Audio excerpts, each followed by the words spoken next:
Hello everyone, welcome to Melwin Labs, where we simplify Microsoft Power Platform, Dynamics 365, AI, and low-code development one tutorial at a time. I'm Melwin, and if you're new here, my goal is to help beginners and aspiring developers learn Power Platform through simple, practical, and real-world examples. So if that's something that you're interested in, don't forget to hit the subscribe button and let's start learning together. Narinig mo na ba yung sinasabi nilang Canvas app? Or pag sinabing Canvas app ang gamitin mo, naiisip mo, ano nga ba talaga ang Canvas app? Is it like a website? Is it mobile application? Or is it something completely different? So before we start building applications, it's very important to understand ano nga ba ang Canvas app, why companies use it, and kailan mo dapat gamitin ang Canvas app. So by the end of this video, you'll have a solid understanding of Canvas app, even if today is your very first time hearing about Power Apps. So simulan natin with a bigger picture. Ang Canvas apps are actually part of Microsoft Power Platform. Specifically, under siya ng Power Apps. So we have the Power Platform, we have the Power Apps, and then Power Apps, we have the Canvas apps. Power Apps is a Microsoft low-code platform that allows you to build business applications much faster, yung mas mabilis compared sa traditional na software development. So instead na magsulat ka ng hundreds or thousands lines of codes, Power Apps lets you build applications using drag and drop components like simple formulas and ready-made connectors. So that is why it's called a low-code to no-code platform. And that's why businesses love it. It speeds up, mas mabilis yung development while still allowing you to create yung powerful na business solutions. So what is Canvas app? Now let's answer the main question. Ang Canvas app is a type of Power App where you have complete control over the design and the user experience. Think of it this way. Have you ever heard or na-try mo na bang gamitin yung Canva? Yung Canva pang design natin, panggawa natin ng mga media. In Canva, you start with a blank page and decide where to place yung mga text natin, yung image, yung mga icons, yung mga shape, and so on. A Canvas app, on the other hand, works almost the same way. So instead of designing yung mga posters, you're designing a business application. That's Canvas app. You decide where yung mga buttons saan mo ilalagay, you decide where the forms appear, you decide where users type information, you decide how the application will look sa, for example, desktop, sa tablet, or even sa mobile.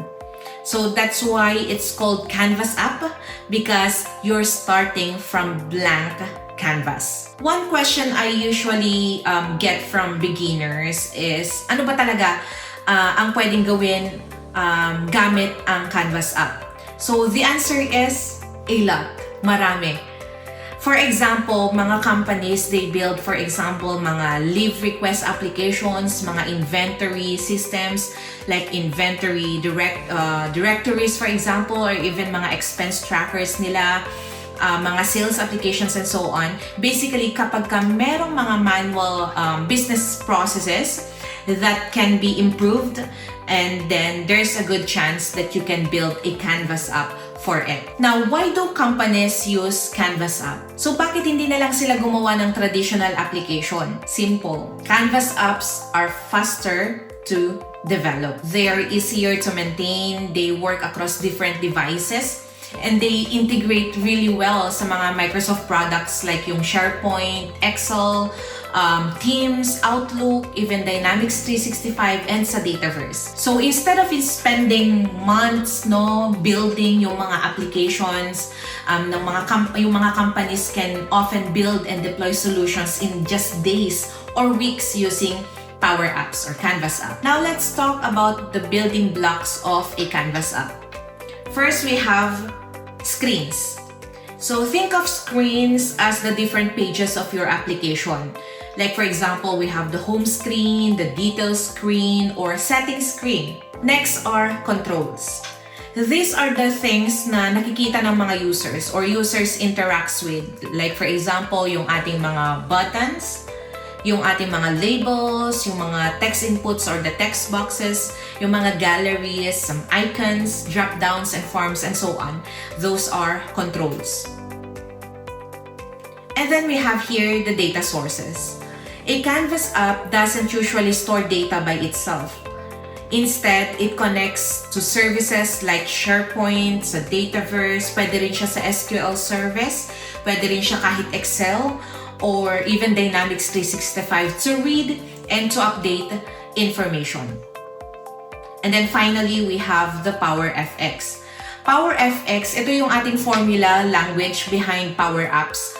If nakagamit ka na ng Excel formula before, manonotice mo dito that many concepts feel familiar. Almost the same lang yung pag sinabi nating PowerFX, para lamang siyang yung formula natin pagdating sa Excel.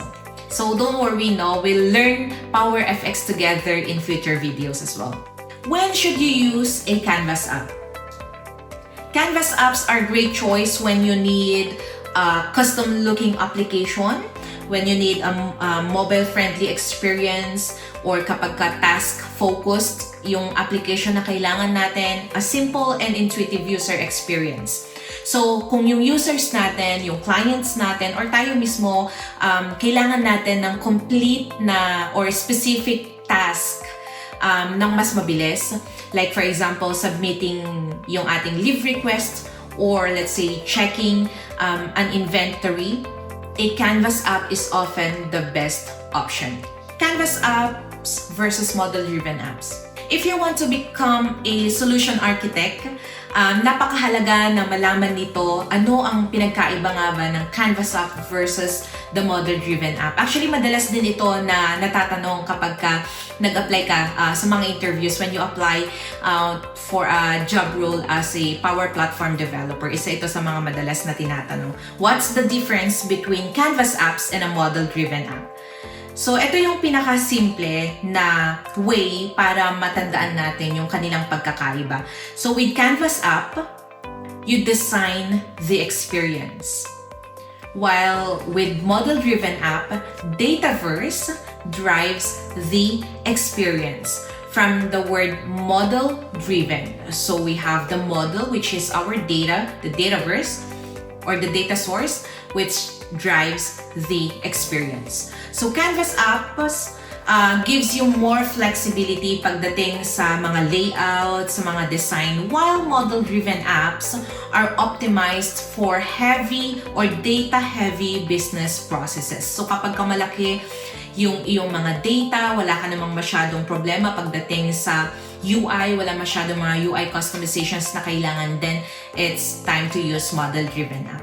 So we will dedicate a full video to comparing these two. So don't worry if you are still unsure. So don't forget to subscribe for more videos like that. Now for the key takeaways, before we end this video, let's do a quick recap. So a Canvas app is a customizable business application built using Microsoft Power Apps.